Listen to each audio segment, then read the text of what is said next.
pass. Wilco makes a run ahead of it. Bergkamp suddenly changed pace through the centre. It's Bergkamp. That's magnificent.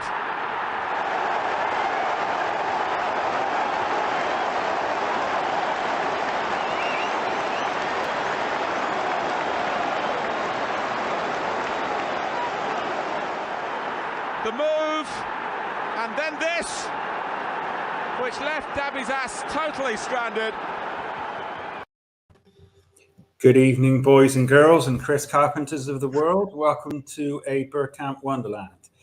Tonight we're going to talk about all things Arsenal in our usual inimitable fashion, and I'm going to go around the room and introduce you to the beautiful creatures that have joined me this evening. So first of all, with an incredibly nice floral arrangement to the left of him, we've got Femi. Femi, say hello to everybody.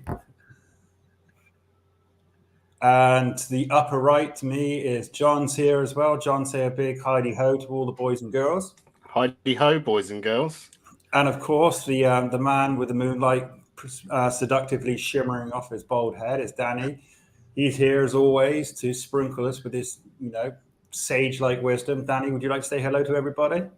Hello, everybody. And Femi was muted. That's why he didn't say hello. He's not ignoring people. No, I just don't want to talk to anyone. That's it. I mean, given the company, it's perfectly fair. I don't think any of us would argue.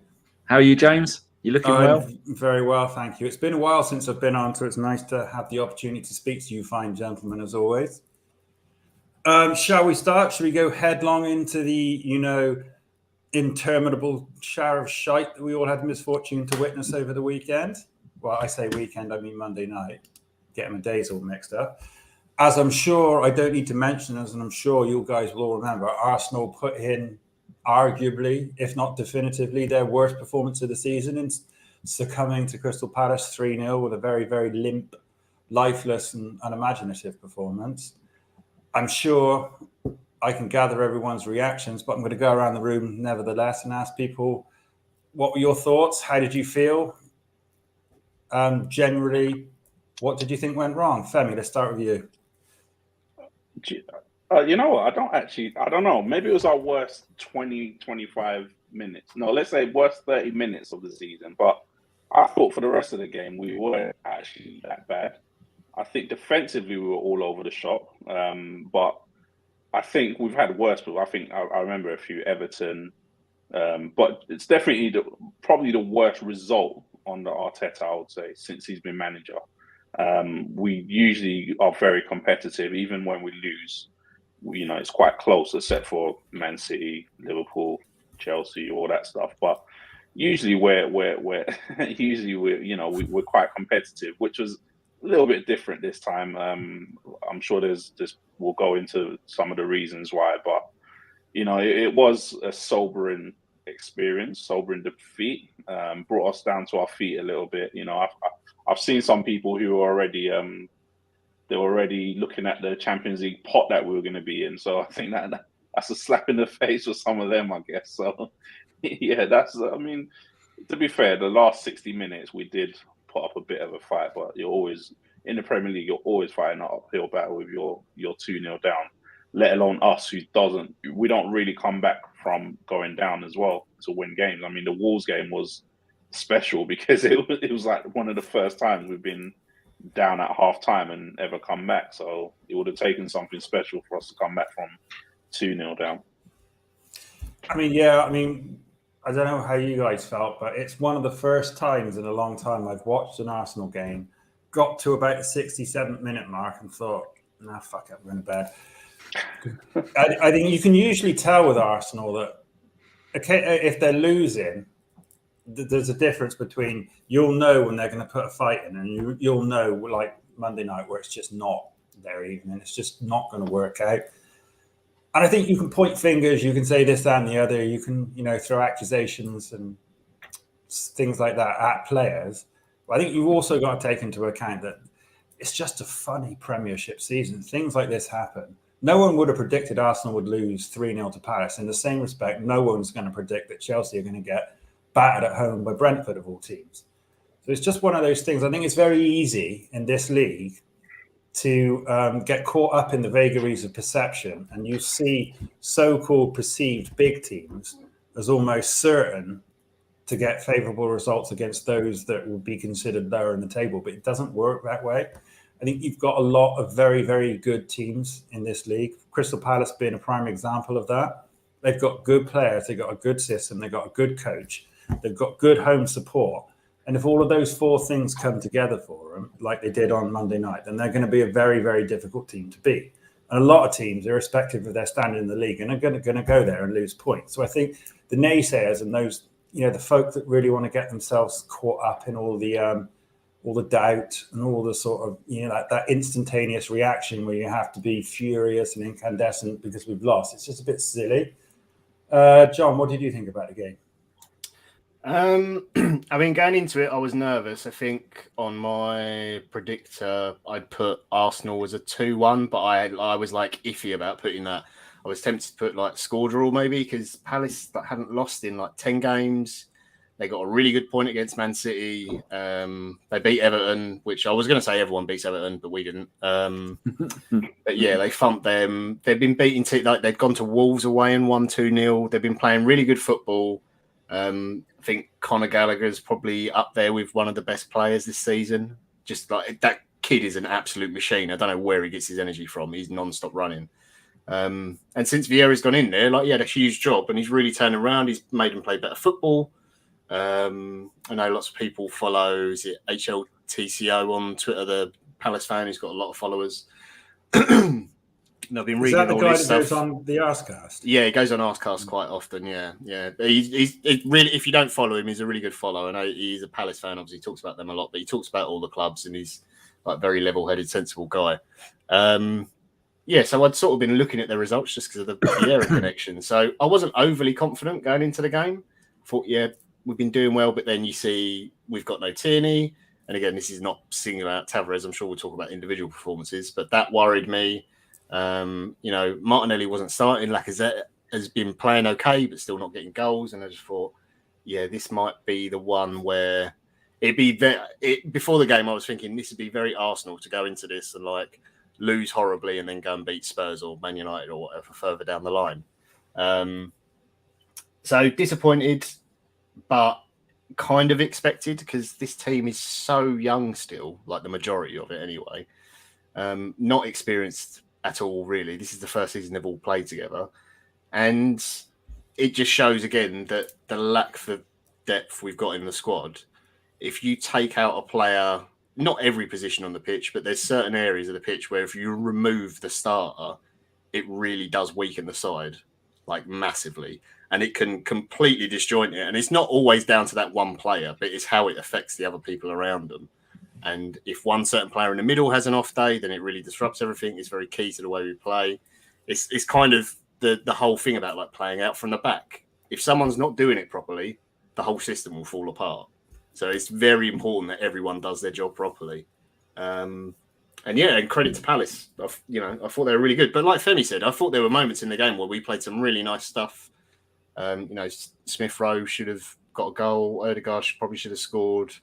Lacazette should have done better with that. I don't know what he did with that headed chance that he just sort of fluffed. So we had chances to get back into it, but they just hit us so quick with those first two goals. I think we were just shell-shocked and just everyone was all over the place in it. So fair play to them. I've never really had a problem with Palace. It's a wicked ground to go to if you've never been as a away fan. It's great atmosphere. Well worth a trip. So yeah, unfortunate, but you've got to just pick yourself up, dust off, go for the next game. Hopefully you can get the 3 points. The top four race is always going to be difficult. It's still in our hands at the moment. So it would have been nice to get those extra 3 points, but just see what happens at the weekend. What about you, Danny? What are your thoughts? I can see you're champing at the bit there. It's everything's we put into perspective. This isn't the 1998 double winning side that lost 3-1 at home to Blackburn. It's not the 2002 double winning side that lost 4-2 at home to Charlton Athletic. We know things are not working well when our two best players this season, two of our best three, Saka's probably the best, Odegaard and Ramsdale are the other two, and Odegaard got a 5.2 and Ramsdale got a 5.5. Sometimes things just don't work out. They had, like John was saying, we had enough chances. We had 12 shots compared to their 6. We had 3 on target compared to their 5. we had 3 really good chances to score. And if one of those would have gone in, and maybe we're a little bit unlucky with the penalty, you see them given all the time, but Palace did the job. As a man, let alone as a manager, if you're doing a bank robbery and you've got Patrick Vieira with you, immediately you're going to up your game. You're going to go, there's no problem, we got this sorted. But as a manager, you're going to want to play for him because he's one of the greatest Premier League players that has ever played in the Premier League, obviously, because he's a Premier League player. Didn't need to say that. And they are quite a lot of the time a one-man team. And if Zaha is like our Odegaard, he's their best player, our best outfield player, or he's like our Saka. If he's on form, then the opposition are in a whole load of trouble. And he always seems to turn it on against Arsenal because we besmirched his good name. We turned him down. He wanted to come to us. It was all ready to happen. And then we went and got the wonderful Pepe, who can't even get on in I don't know, did he come on? I don't think he did come on. These games happen. Doesn't matter. No one, if you'd said to all these people thinking it's the end of the world, we've got 10 games to go for the rest of the season before the Palace game, do you think we're going to win all 10? Because if you think we're going to win all 10, you need to go and find yourself another sport, sweetheart, because there's no way. And we're not going to win the next 9. We're probably only going to win 5 or 6 of them. We're going to probably lose 1 or 2 more games. And when we do, but it's not like we're Chelsea. Chelsea got smashed 4-1 at home by Brentford and 3-1 at home against Real Madrid. That, boys and girls, that is a problem. Losing 3-0 away against Palace, not a problem. The performance, if that performance was a cat, you'd have beat it to death with a shovel and moved on. Yeah, I definitely think that's one we just need to move on from. But I was just looking at our record against Palace. It's actually not that bad. Our away record against Palace, especially. We've only lost there. This is only the second time I can see since the 90s that we've lost away at Palace. I think the other time was, I think you'll remember the Hector Bellerin game where they were booing someone else. Yeah, but he was taking a throw in, so it seemed like they were booing him.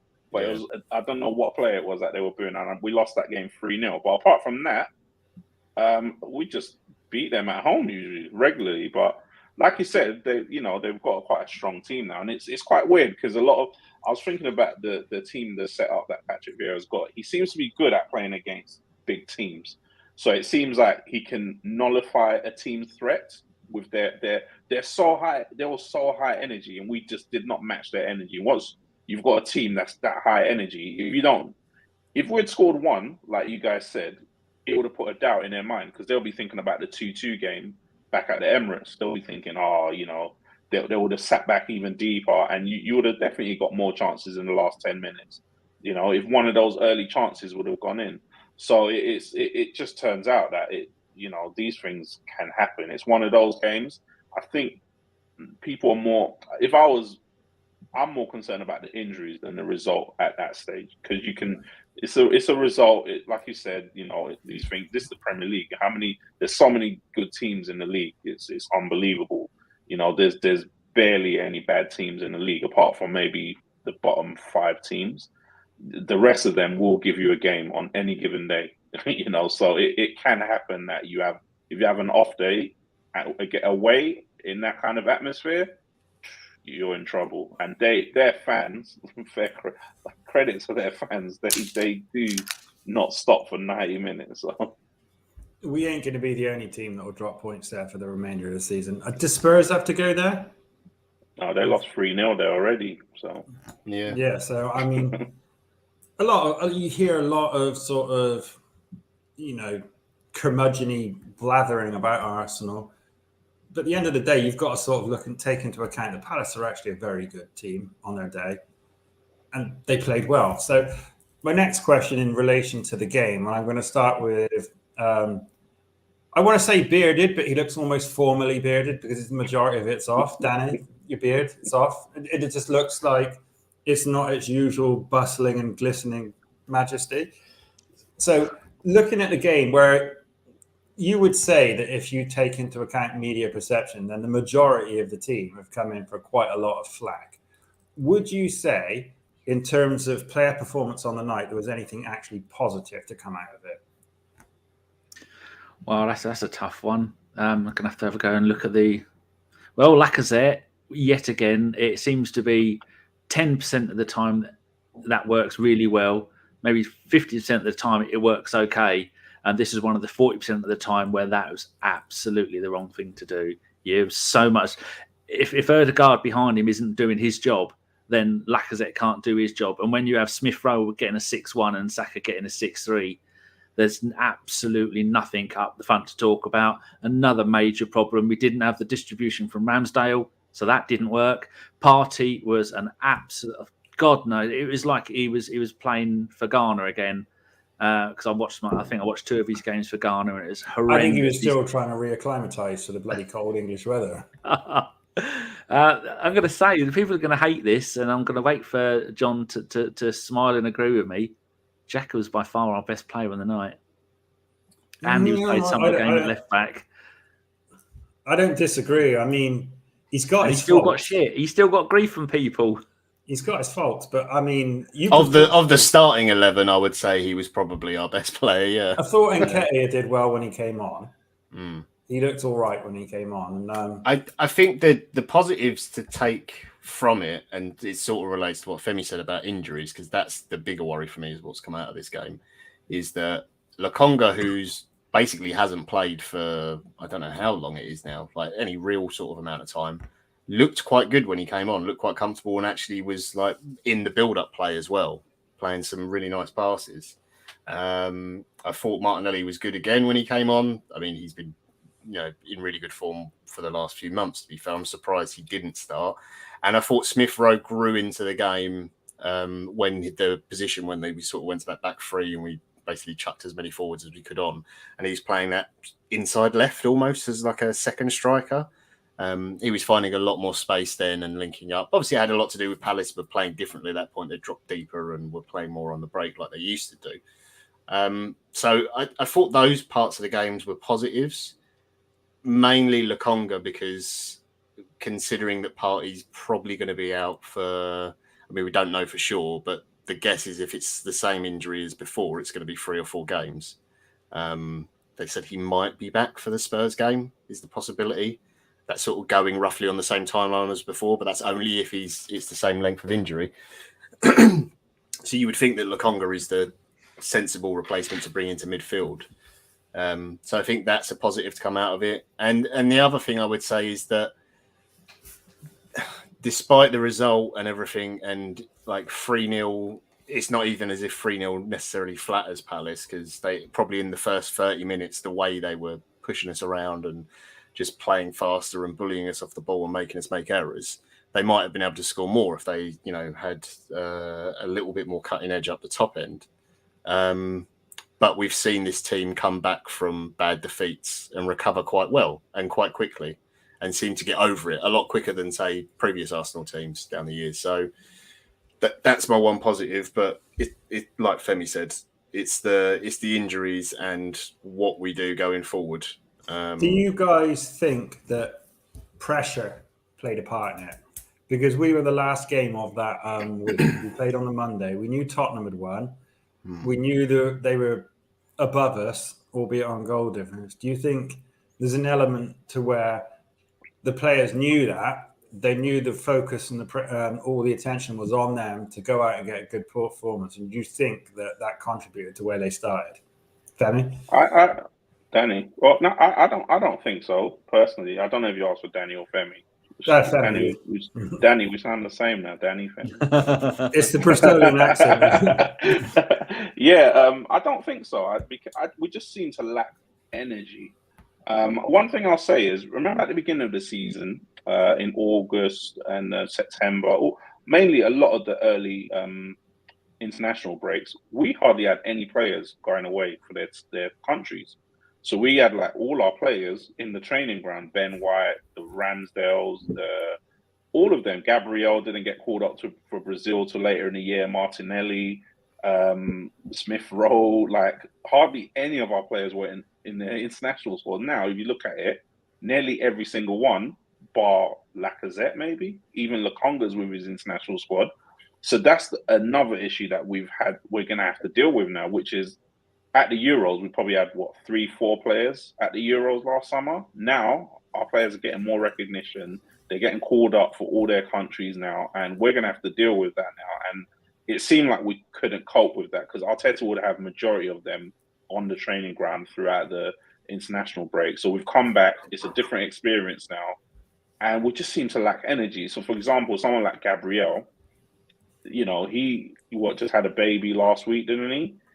And I kept thinking, what is wrong with Gabriel? I didn't even know about the baby until later on in the week. It's like, oh, of course, if you had a baby, come on, maybe he's not sleeping. And I kept saying, why are they playing like they didn't sleep in the hotel last night? It was crazy. They just seem to lack a lot of energy. And like I said, and it's funny because, like I said, in the second half, we seem to gain energy from somewhere.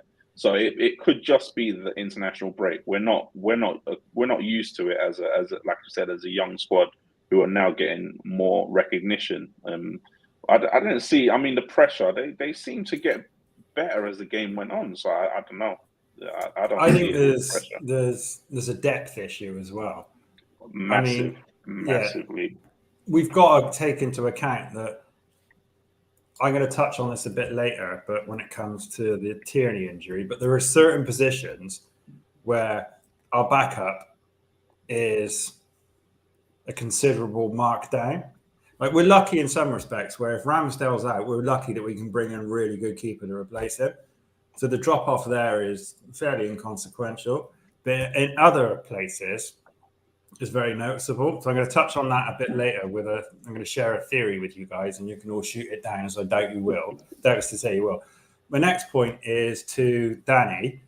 Do you feel there might be further repercussions from that defeat when we play our next couple of games, which, have taken on greater importance? And by that, I mean, do you think the manner in which we started, the manner in which we conceded those goals, the manner in which we've received a lot of criticism, do you think that's likely to have a lasting effect on some of the players and the team as a whole, or do you think Arteta is savvy enough to get their heads focused and get them straight out of the funk?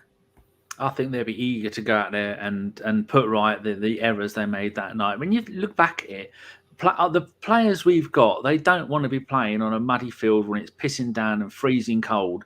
They want to be playing on a warm, sunny day, playing at the carpet at the Emirates and making themselves look great. So they want to go out and sort out that the bad feeling that is left over from that game. And they all believe in Arteta, and Arteta will get them up for it. And we'll go out there and we'll do all right. I think it's Brentford at home next. No, Brighton. We'll be home. Brighton home or away? Home. Home. So what perfect opportunity. Brighton, bless them, they're not the greatest team. They've had one of their best players taken away. They tend to be better at home than they are away, and it's a perfect opportunity. I think they like to play half decent football, and so at home, good pitch, everyone's here, get everybody back up for it. But the points about having those players missing, there's a lot of people that have been saying about Tavares that he should be playing rather than Tierney. So we're going to see if that's right or not. But the biggest problem for me is we've all played Football Manager or FIFA or whatever it is. You have your starting 11, and if you've only got, you can have some more need to use those subs.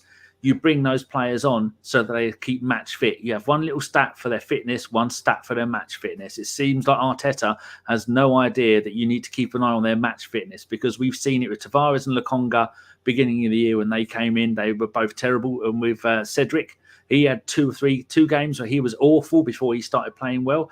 And Arteta doesn't seem to realise that there's no point bringing these players on with 5 minutes to go. If you're winning the game, 2-0, 3-0, bring these on for the last half hour, if nothing else, to protect the players that we've already got. Because like one of you was saying, they're now playing international games.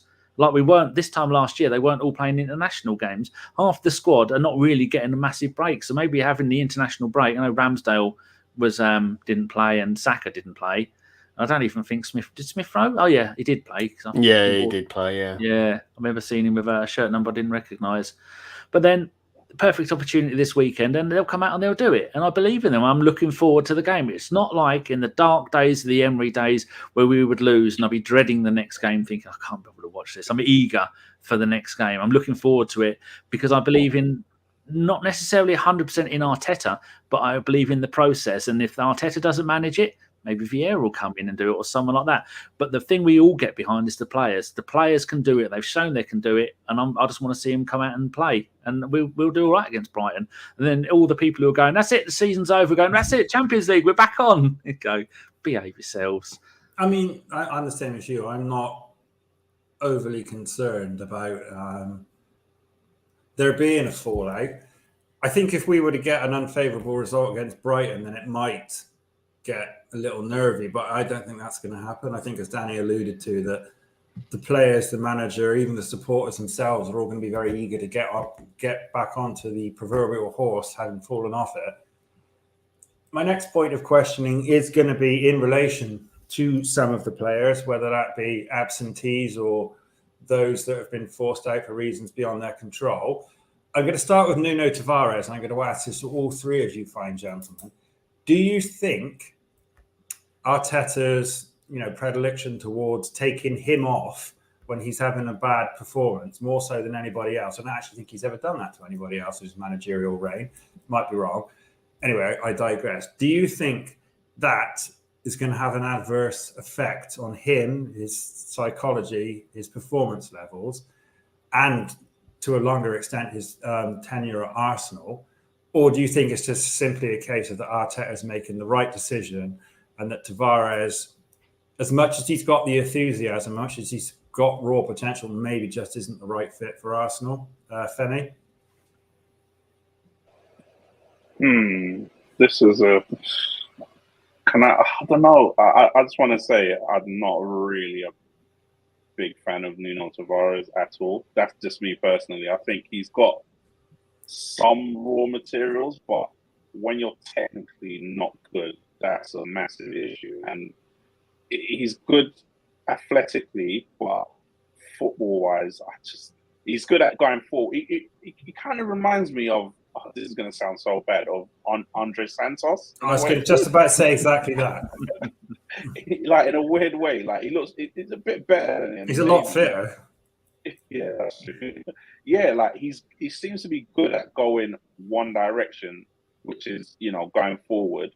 But any sort of pressure on him, he seems to just fall apart. And like you said, getting taken off after 30 minutes in one game and 45 minutes in your next game is not ideal. But even after saying all that, I think we have to stick with him, especially for home games. A game like Brighton, he should be in, and that should boost his confidence to know, okay, I've been taken off, but I've been given another chance. If you dump him for Brighton, forget about it. I think his Arsenal career kind of hinges on Brighton. I think if he gets space shown in him. Yeah, I think he has to play on Saturday, and he has to play well, not get taken off after 45 minutes again. He has to play well. It's a really nice game for him to come back into. Yeah, he shouldn't be under too much pressure. It is ideal.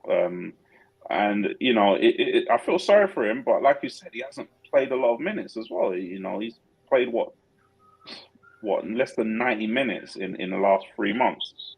It's not really where's he gonna get with that? He's not really gonna get very much further. He's not a player that's very experienced in first team football anyway, let alone now playing very minimal minutes. And it just, I mean, I feel for him, but he's a professional footballer. You want to come to the big table, you have to deal with the mental part of the game as well, and he just has to be mentally tough to get through periods like this. But like you said, I don't think of any. I mean, like Martinelli used to get taken off after 45 minutes a couple of games, and he just said that's happened to him before. I remember, was it Man United at home, one of the big games that he came back from injury, not like maybe last season. And he got hooked at half time because he wasn't tracking runners. That's how it goes sometimes. So you have to. That's one of the key things in football is mental toughness. You have to deal with it when the down periods are there. You as a player, you have to find your mental toughness. When the fans are on your back, you have to. That's what separates some of the great players from the average players to the poor players, to be honest. John, what are your thoughts on Tavares? I mean, like Femi, I do feel a bit sorry for the guy because, it weren't that long ago. I think it was Mr. Waffles in the chat he was keeping KT out of the team. Did for quite a few games. And I was like, oh, this kid's, better than I thought. And then, you had the shocker, was it Nottingham Forest, where he was taken off after 30 minutes. And I think, to be fair to him, in this game, don't get me wrong, he was having a bad game. I don't think he was taken off in, like, it wasn't specifically you're playing awful, so I'm taking you off the pitch. I think it was a genuine tactical change because Arteta went, right, I'm going to move Xhaka to left back, get on Martinelli, and then we're going to change the system and bring Eddie on another like 10 minutes, and we'll switch to a back three. And I know Granit can shuffle over and be that third centre back. So I think he was more a victim of the system than he was necessarily his performance, because there was, Partey could have come off, Ødegaard could have been taken off for their performances because they were just as bad. It's just that when you're playing in that position, if you make a mistake, it's a lot more apparent because you are close to the goal. The other thing I would say for him is that when he first came into the team, it was when we were very heavily reliant on that left-hand side. And the left back at the time, when it was Tierney, everything was going down that side, and he basically wasn't really defending. He wasn't asked to defend. Xhaka was dropping in for him. Now Xhaka's playing higher up the pitch, so the left back doesn't get the same protection. That's on Nuno to obviously adapt to that, and the manager to explain it clearly. I don't know how he's going to respond to it. I hope he responds in the right way. And like Femi said, mentality is a big thing.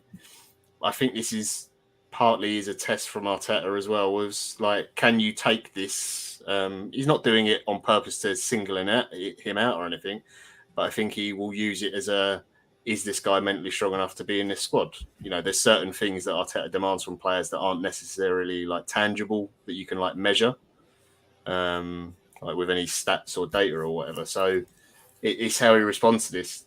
The Brighton thing is a big game because I'm not sure that I would say if he doesn't get picked, that's his Arsenal career done, because I do think it depends on the system and whether he changes to a back three, maybe. I can't see, I don't know what is going on with Tomiyasu, so I can't see him being back and available for it.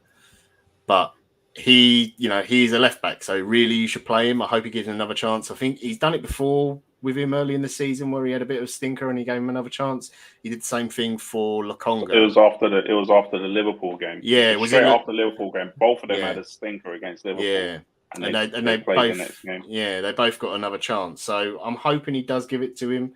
The issue I have with it this time round is that because of the system change, it does expose him a lot more, and like, everyone's going to focus on him because he's had it happen to him in the past where he hasn't played very well. But if people go back and watch Thomas Partey and how many times he gave the ball away, and I don't mean like gave the ball away where he's like on the ball and dawdle a bit, like he can't make a 5-yard pass. Like Ødegaard couldn't trap a ball. Lacazette might as well have not been on the pitch in that game. There was other players on that pitch who were just as bad, if not worse, than Tavares. So I did see a lot of people jumping on him. So I just hope that, because of the way the fans have got behind the team a lot more this season, I saw he put a tweet out today, like, there's sort of generic, bad for the team, disappointing in my own performance thing. And there's a lot of really good positive responses. So I hope like the fans do get behind him, and if he is given another chance. Because there's definitely, he's got all the attributes like you'd want from a modern fullback. He's quick, he's big and strong. He loves going forwards. So if they can get something out of that player, great. If he's one who maybe in a year or two they go, all right, it's not working out and we make some money on, fair enough. But yeah, I don't hold any grudges against him. Same as Femi said, he's not played. He's not had minutes, and it's not like someone like Lokonga who's going and playing with the Belgian first team national team. I think Tavares might be in the under-21 setup maybe for Portugal. I don't think he's at He didn't get picked. He didn't get picked this time. Oh, he didn't get picked. I saw him in that behind closed door friendly thing that we played. Oh last yeah. week. And you know what? Also, sorry, before Danny comes in, I know he hasn't spoken for a second. What didn't help him was that Gabriel probably had one of his worst Arsenal games, and that just did not settle him down because they were both playing on the same side, and it just looked like a shambles on that side. To be honest with you, it was crazy what was going on. And if he had Gabriel on form, could have covered some of those mistakes that he made. But Gabriel was a disaster on the night, to be honest with you. Yeah, he's too he's 3 closest points of contact sort of in the team in the shape. Like Xhaka was pushing up a lot more than as he has been doing in the last few games, which I understand. Smith Rowe was dropping in but not really doing it. Partey, who's sort of the anchor in front of the centre backs, is your other option if you're the left back. Just couldn't pass the ball, couldn't trap the ball, was making really bad passes, and Gabriel was having a stinker as well. You've got no one around you to help you. And you generally try and look to your senior players or the people around you if you're struggling a little bit to ask for some help, and you just weren't getting it. So you can't put it all on that kid. What are your thoughts, big fella? Yeah, some really interesting points that you made there. I think one thing we need to remember is that he is an extreme athlete, and I don't think the position of left back is nailed down. That's going to be his final position, because we see he could do left wing back, he could be a left midfielder, left winger, left forward. At the moment, he could do any of those jobs. And when you're that skillful and you're playing in Portugal, you're going to look world class. Playing, it was at Benfica, wasn't he? So he's probably come over here thinking, God, I was running everything at Benfica, and I'm not really getting much time. That Femi made the point about when has he played. So he played 45 minutes against Crystal Palace. Then he was on the bench for 4 games. He got 1 minute against Wolves. Then he was 5 games on the bench, 5 minutes against Leeds, 2 minutes against West Ham, 25 minutes against Everton. And then, like you were saying, John, or Waffles put in there, he played 6 games, 90 minutes each. We won 3-1, 2-0, 2-0, lost 4-0 to Liverpool, 1-2-0. Then we lost 3-2, lost 2-1, and then he was out again.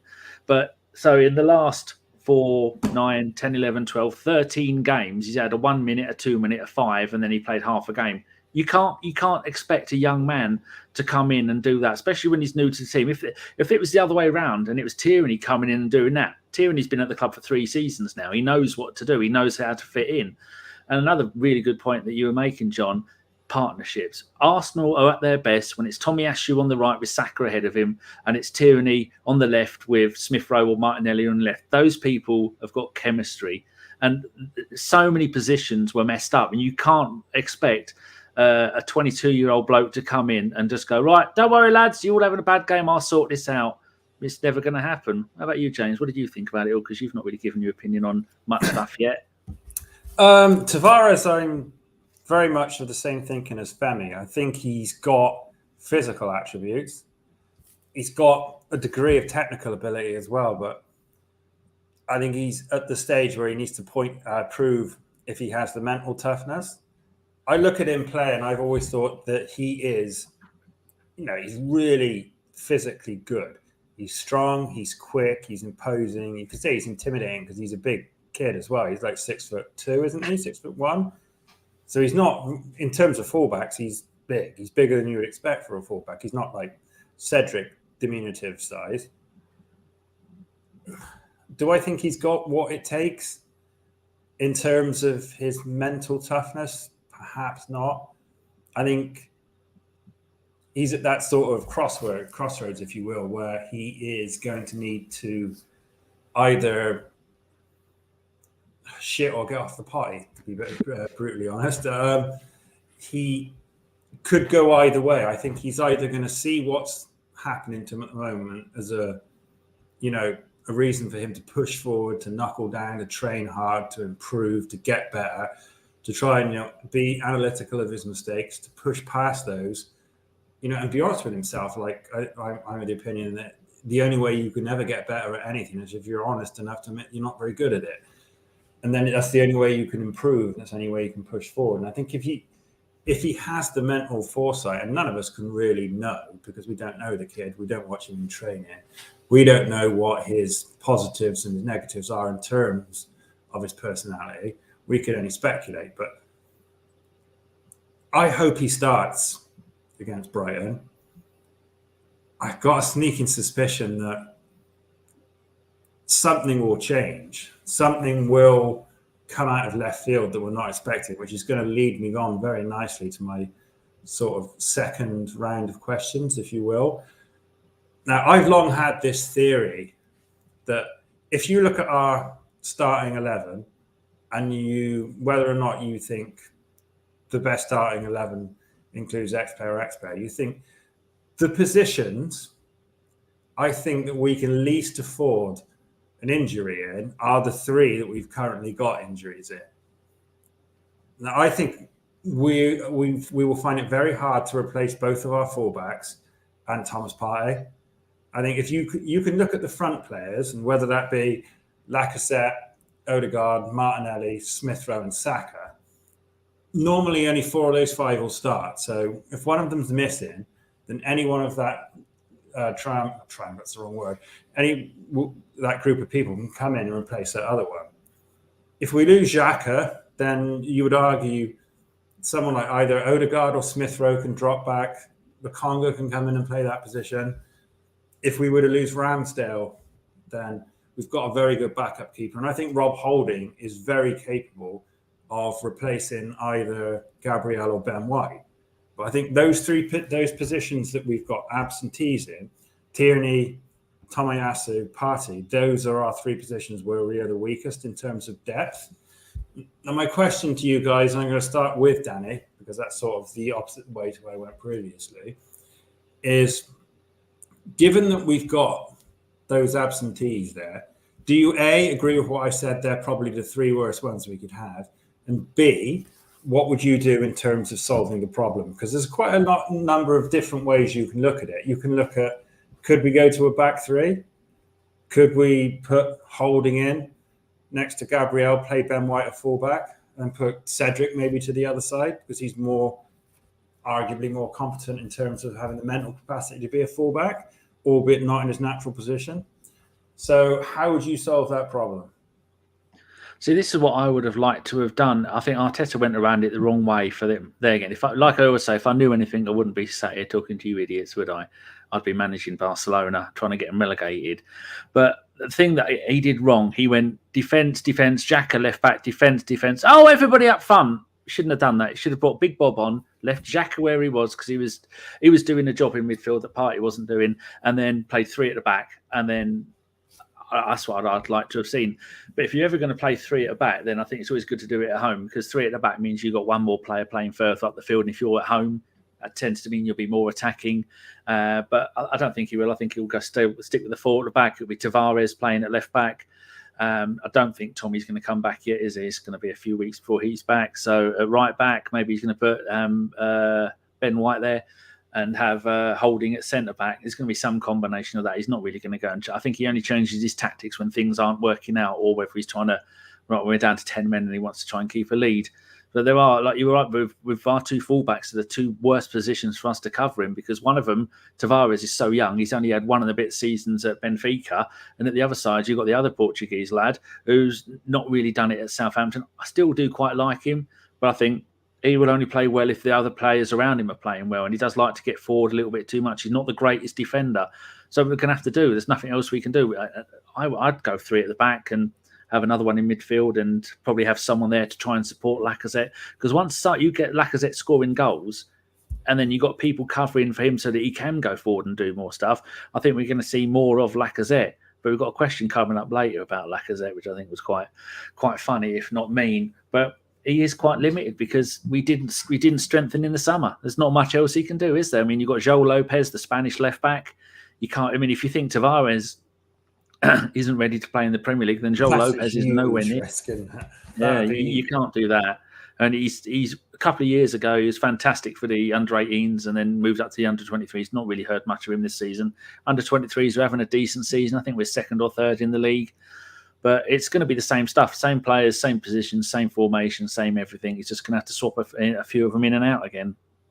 So same 2 questions to John this time, please.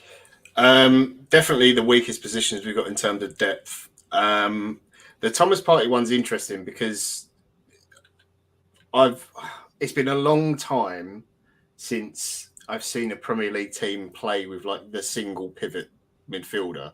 It used to be all the rage, although back then it was called you were the Makalele of the team, and they were just considered defensive players, and no one ever appreciated what they could actually do on the ball. But I actually think that is what Thomas Partey is doing for us. He is that defensive player, but can also bring it forward. And no one ever looked at players like Makalele or Petit could do it, and there's tons of them that did that sort of thing. Fullbacks. I was worried when Cedric first came in for Tomiyasu, because it would have to change the way we play, because he generally was the fullback who would tuck in more and almost become a 3rd centre-back and let Tierney go forwards. I actually think that Cedric's form has been pretty good, and unfortunately he came up against Zaha, who on that particular night was absolutely on it and fucking roasted him like all night long. And he didn't get any help at all. And to be fair, if Zaha is really on it, he roasts most fullbacks in this league. He really can do it. So I've got a bit of sympathy for him.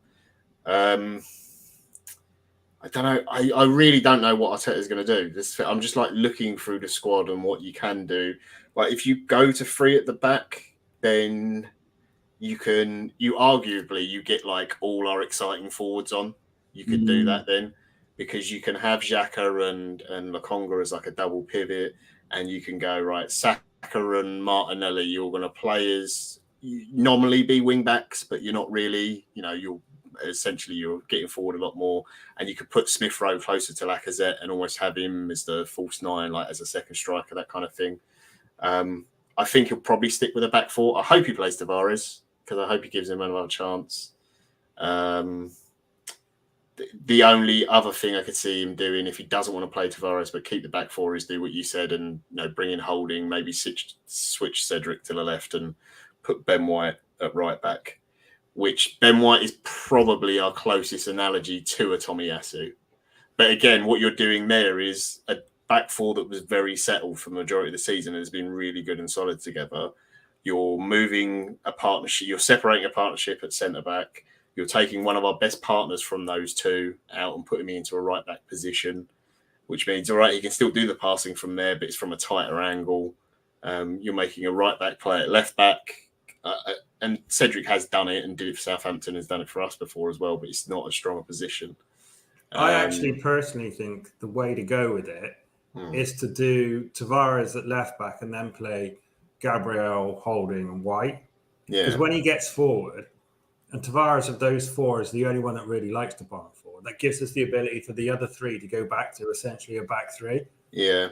I think, and that would help Tavares, because you've got, if Xhaka plays alongside Lokonga in the pivot, his natural inclination is to sort of filter back into the left side of the...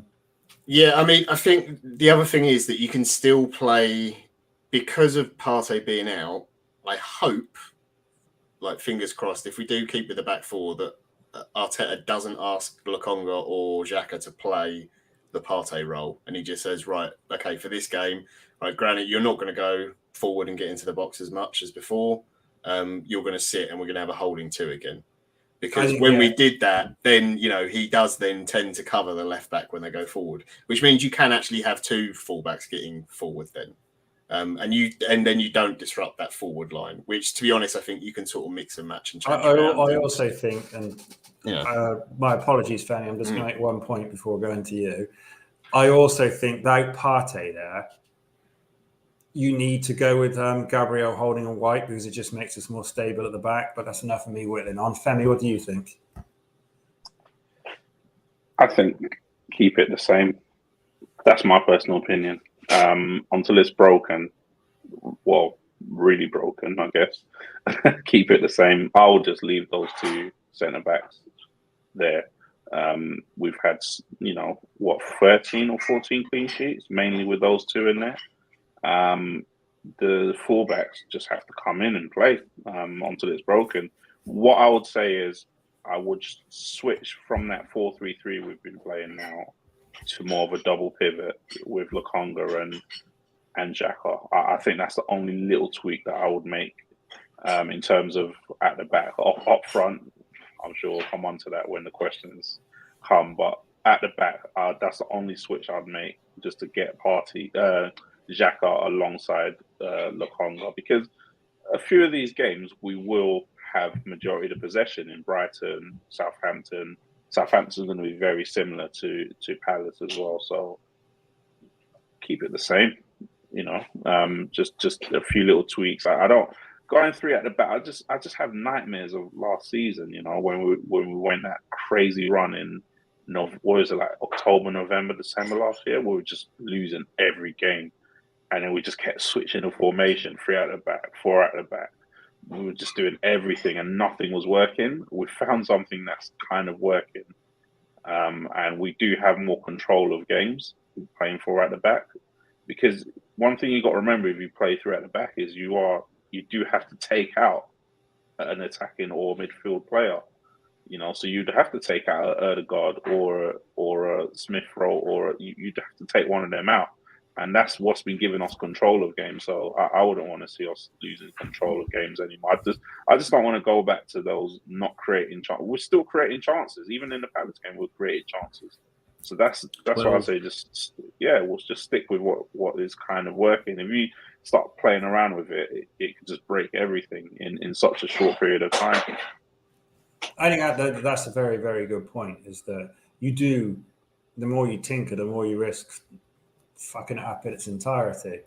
I've always looked at it and thought that defensively, I think we can afford to lose Tierney or Tomiyasu. But both of them and Partey leaves us with a mass. I think if Brighton, probably not so much of an issue, given that they're not likely to pin us back and put us under too much pressure. Southampton away is banana skin, because on their day, they can play, and they've got players in that side that can play. And I think that you take out Tomiyasu, you take out Tierney, you take out Partey. And then if I was the opposition manager, that's the first thing I say, go after those points. They are considerably weaker defensively because of that. I mean, I understand absolutely the idea of you have a system, you stick with it, and the personnel have got to come in and they've got to adapt to that system because it's the way that you want to play. And they should all be indoctrinated in the correct ways in which to do so. But I think there's got to come a point where you sort of look at your team and you look at what you have at your disposal, and that you make a change, because that's what the personnel dictates you do. So you have Holding, you have Gabriel, and you have White. Those three players on the pitch, in my opinion, give us more defensive stability than having Tavares and Cedric on either side. I think Arsenal's biggest problem, and this wasn't Arteta's fault, in the January window where we didn't recruit another striker. And I agree with his reasons for doing so. I agree absolutely that if you can't get the one that you want, you don't go and get one for the sake of it. Agree with that 100%. In the same respect where I agree with allowing Aubameyang to leave, that it was right for him to go. It was right for us for him to go. It was the best thing for everybody concerned. But irrespective of whether or not I think he's at fault, and I don't, we have a problem at centre forward. I don't think our leading number 9 is anywhere near as clinical as we need him to be. He's not. He's good for the team, but he's not a threat. He doesn't put centre backs under pressure. And because of that, if we're in a closely fought game, if we're in, say, a 50-50 battle, and the other team's got a striker that's going to get you 10, 15, 20 goals a season, they're probably going to win, because we don't. Maybe it's just me. Maybe I've just got skewed perception in this, but I just don't feel that through the middle, centrally, we're anywhere near enough as a threat as we could be.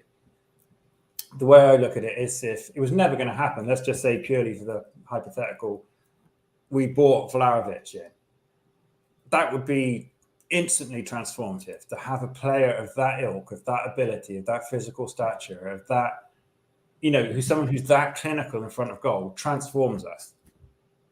And we don't have that. And I think if we don't have a good base, we don't have something that, a building block from which we can progress.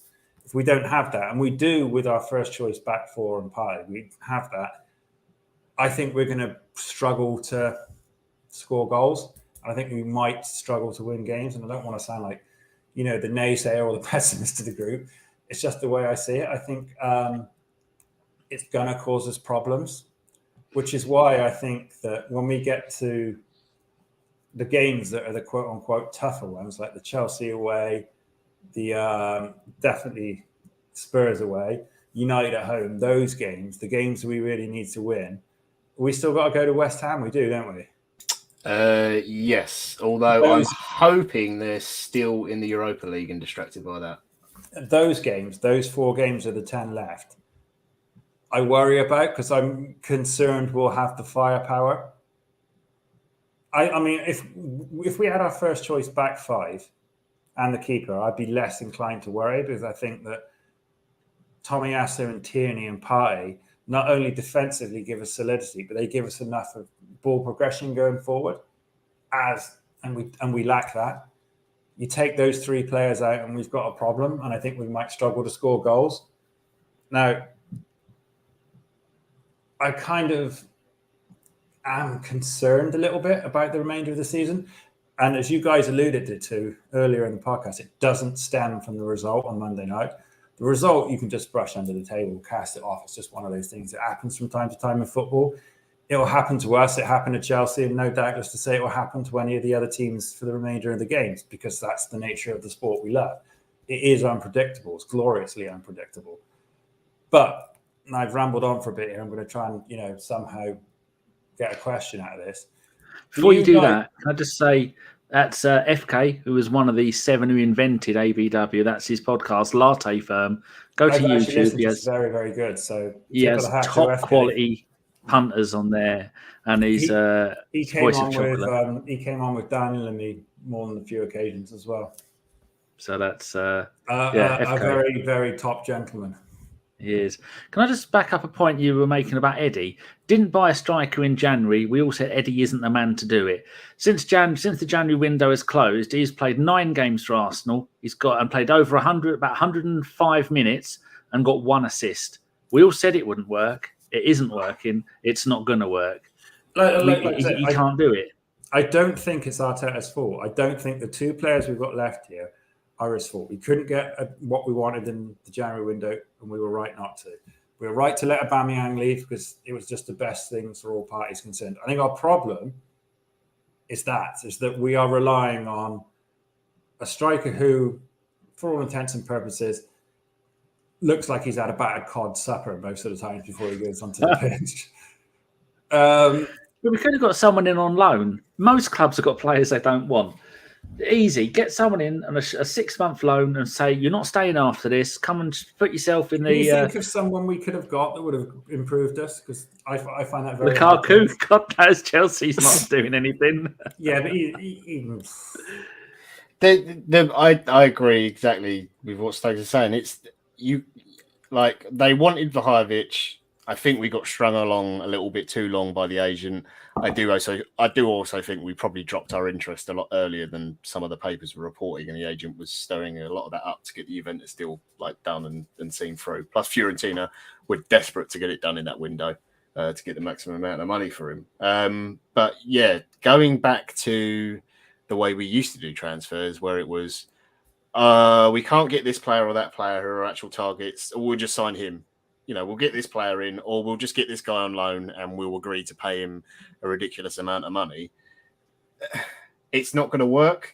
My guess would be that the club's plan for this season and sort of aims was, get back to the Europa League.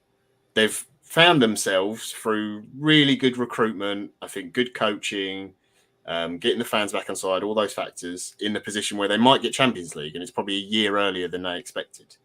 If everyone's completely honest with it and sort of assessed what the plans, aims were for this season, especially with the things that have happened, like Aubameyang leaving and stuff like that was never obviously in the plans. So I don't think deviating from the transfer strategy they've got for one window on the off chance that, we might get the Champions League, I'm not sure it's necessarily worth the gamble. I remember people saying about, do we need another striker in January? Because when was it Aubameyang officially left? Was it end of the window? Towards the end, wasn't it? Yeah, it was towards the end of the window. So there was talks and rumours about and everything, but no one was really sure. And there was lots of people saying maybe it's a falling out, it's going to resolve and he'll come back in again. And then February. Yeah, but then to be fair, most people weren't really asking for Aubameyang to come back in, because although Lacazette wasn't scoring goals, he was playing quite well. He's holding the ball up. He was linking play, and Smith Rowe was getting goals, Saka and everyone else. And it was sort of all right, well, if he does that till the end of the season, then fine, we'll live with that. I think more people were concerned about getting a midfielder in, because we thought Partey was going to be off for the whole month, and we wouldn't be able to cope. In the end, now it obviously looks bad. But yeah, the Lacazette thing is a serious issue. Like I like the guy and I like his work rate, but like Monday night highlighted for all his lack of goals that he's got, in particular in open play this season, he has always worked really hard, and he's been the one thing, despite his size and everything else, he's fought and battled for everything, and he has held the ball up or won free kicks and got us up the pitch. And in a game like the Palace one, which, again, like you say, you can write it off, but if you're struggling in a game, sometimes you just need to lump it up to a player, get him to hold him up, win a free kick, just take a breather for a second, get the team like rolled up, just like move yourselves up the pitch a bit, win another free kick, those sort of things. And he just wasn't doing it in that game. And that was, to be fair to Palace again, like they played him really, really well. They just followed him around the pitch, stopped him. They didn't let Partey get on the ball or do anything with it either. And they stopped all the passing lanes into him. So he was completely isolated. I hope he comes back stronger in the Brighton game because I still see him playing. That was actually the question I was leading up to. Yeah. Do you guys think it might be there's two options we can realistically look at. One is Smith Rowe as a false nine. Two is Martinelli down the middle. Do you guys think it might be time to try one of those out, especially if you look at the Palace game and any of our upcoming opponents watch that game? Then they'll just say, well, the way to stop him connecting the play and interlinking with all the others is just to stick someone on him. Yeah. I still think he'll start, and I wouldn't move Martinelli from that position. I mean, I wouldn't drop him either, to be fair. I would be playing him if he's fit and he's available. I'd play him because he's been fantastic and running from that side. And it's kind of he's not Arjen Robben level, and in the same way that Saka is, it's kind of the thing of, we know what this guy's going to do. He's going to cut inside on that foot and have a shot, or make a chance. So you just send him down the other side, and it never works. It never works, and Saka gets through, or Martinelli does, and they either get a goal or they set someone up. If I was Brighton, I'd be paying more attention to what Palace did to, although Partey won't be playing, to our deeper midfielders and what they did to Martin Odegaard. Because even if Lacazette isn't in the game, if Odegaard's on his game or Partey's on his game, we've got more control over the ball. We're getting a bit more tempo back. We're getting those breathers, those 5 minutes. We're not going to be as out of shape and out of position. You're going to get Saka into the game more. Like, that's the least amount of touches on the ball I've seen Saka have, in a half of football, probably besides, I don't know, like Man City or someone like that, where you just, fair enough, you just never fucking have the ball. So, I don't know, they're like mutants from another planet. So I don't think those players are going to play as bad as that again this season. They might have off days, but I don't think you're going to get that many players all playing that badly again this season. But Lacazette is an issue, but there's nothing we can do about it. I mean, it is like you said, there's those two options, but I don't think Martinelli is necessarily strong enough to hold the ball up when he's playing central. I think he offers two central defenders on the opposing team a lot more problems than Lacazette. Yeah, I think something that helps Lacazette, funny enough, is the Partey and Tierney injuries, because the seniority of those players. Just Arteta, he does like a few senior players in the team, so especially down the spine. If you take Partey out, you probably want someone kind of that. But for me, the hold up play is not enough to justify a player scoring 4 goals in the league. It's just not enough. I'm sorry. I mean, and what is it? 2 is from open play. 1 is. I'm not defending his goal record, but what I'm saying is, if you put Martinelli in that position that Lacazette plays, he's not necessarily going to play it the same way and come as deep, but he's going to have his back to goal a lot more than he does at the moment. Like now, when he receives the ball, he's running onto it and he's facing goal and running players. If he's playing through the middle as a striker, he's going to have his back to goal a lot more, and he's going to have 1-2 centre backs on him. I reckon if I'm a 6'4" lumbering, not necessarily very pacey centre back, I'm worrying far more about playing against Martinelli than I am. I agree with that, but also if Martinelli is running at me as a centre back from the left wing, and I'm on my heels at the time, I'm terrified. If he's in front of me and I can put my hand out and I can touch him, I can just smash through the back of him. I'm not going to care as much. And I'm not don't get me wrong, he's bulked up and he's got stronger and stuff. And I know it's not that sort of football anymore. But I think he's going to get bullied a lot more through the middle than he is coming off that side, where he gets the ball and he just runs. Whereas you're taking it through the middle is different. Smith Rowe for me is the more interesting one, just because he's linking up play and his constant movement and finding space is very different. But then what that does then is put even more pressure on Saka, because he generally is our outball. Like if we're going long, like he's the only other player who really gets hit with the ball long when he's got a defender on him and can hold it. Like Martinelli, when that ball's pinged out to him, he generally's got a bit of space. He hasn't got the defender right on him, like challenging for it aerially or anything. Saka just backs into a guy and just like he's unbelievable, that kid, with his strength. Martinelli's taking it with his first touch and knocking it past someone. You're not going to do that through the middle with two centre-backs behind you. I mean... Sorry, Femi. Yeah, go ahead. Go on, Danny. Danny, go on. You have as well. Would you say it's got... What the job that we're asking Lacazette to do is not be a striker and then play as like an advanced attacking midfielder. So that means in that role behind him, we can't have Smith Rowe and Odegaard together, who could both play better as forward players. So if Lacazette can't score goals because he hasn't got the pace, the speed, the ability to, as a 31-year-old bloke, this is shocking, but he's never really done it, to be able to get the ball and run at them like Martinelli does. But we've seen that Smith Rowe can come on and he can score goals. And there's quite a few people that know what they're on about have gone, I'd like to see Smith Rowe as a striker, be it long term or short term. But would it have legs to say we'll have Smith Rowe in the Lacazette position and then load Odegaard behind him, because they're both ball players, they both got speed, they both got pace, they can both pass the ball around. And if you're not scoring goals through Lacazette anyway, then why not give those two a go? Because we've seen game after game this season we're not scoring goals, and when Lacazette gets a chance, he's just rusty, or he's lost the ability to do it, and he is not scoring goals. And we can't get Champions League football if we're going to go the rest of the season hoping that Lacazette is going to maybe score 1 in 6, 1 in 7. You can't do that, because if you played Smith Rowe as in the Lacazette position and then Odegaard behind him, do you think Smith Rowe would get better than 1 goal in 7? I think he'd have more than 4 goals this season. Yeah, he'd have more goals, but I don't think he's winning you as many free kicks or holding the ball up as well. I think he's losing possession a lot more. And I think the ball's coming straight back at us. Free kicks? Well, to be fair, I think we've been a lot better this season from set pieces, defensively and offensively. But it's not James Ward-Prowsing, are we? No, we're not James Ward. But fuck me, that kid can hit some free kicks. That bloke should be at least have a warning label on him. Yeah. But something's got to be done about our lack of goals. Eddie isn't doing it, no matter whether you're playing wide or up front. I thought he was good against Palace when he came on, to be fair. And he hit the crossbar. There's good, and then there's... What about the much debated Pepe through the middle? Oh, fuck no. Jesus Christ. Just bring back Yaya Sanogo. Mate, see, honestly. I mean, people scorn it. I think in terms of finishers, he's one of the better finishers at the club. Yeah.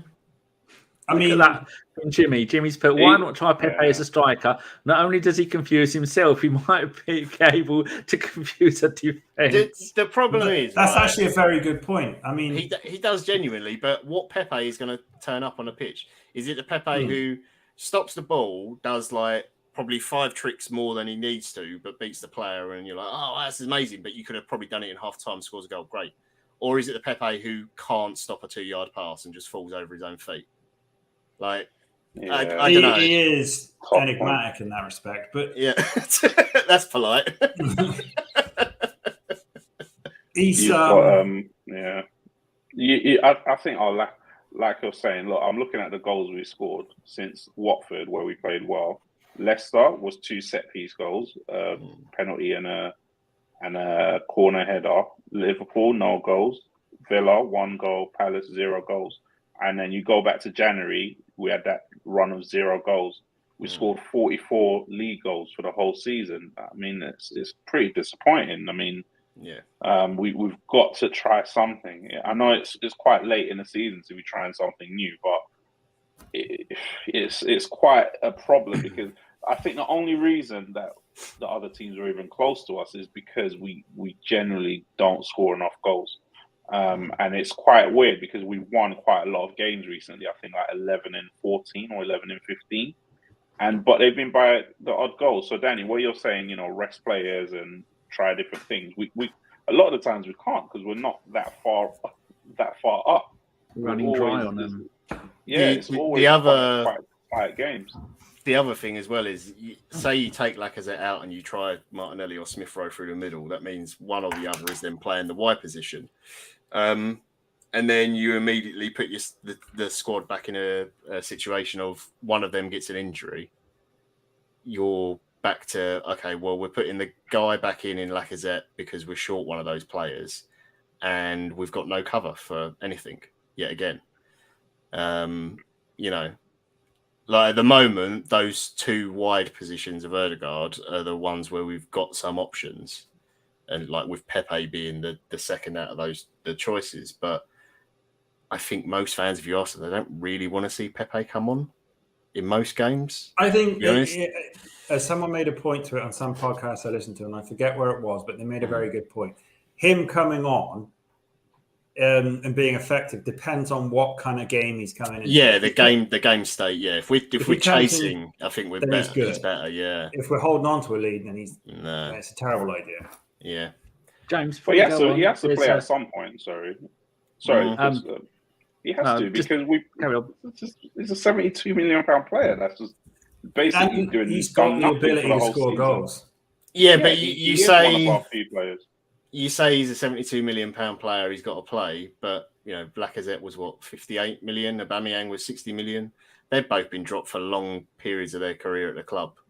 If they're not doing it, he's basically not played this season for the whole season. Basically, I think honestly that guy, if in the summer we get a striker and maybe a second one who can play up front or wide. I saw Richarlison suggested as a possibility. He's the sort of guy. That's going to go on the record. I think that's a fucking terrible idea. But like as an example of a player who can play wide or up front, I understand the example of it. Then I think if we get two players in those four positions, Pepe's done. He'll be gone, and they'll take 30 million, 35 million, and be like, "Yeah, thank you very much. See you later." You were overpriced. Previous regime, there was something very dodgy about that deal from the first start for the value of it, and I do kind of feel sorry for Pepe because it's not his fault that we paid 72 million for him. I think if he came in for 30 million, then most people would go like, yeah, all right, it was probably worth the money, hasn't quite worked out, moves on, it's fine. But everyone will just look at that 72 million price tag and go, nah, not a chance. James, can I just say hello to Stephen_Gooner1. He's new to Twitch and he gave us his Prime subscription. So we get $1.50 for that. Cheers, Stephen. Yeah, everyone else has got Amazon Prime. And you get it one free every month, and you can give it to us. And don't actually ever give us real money or real bits or real subscription. Don't do it.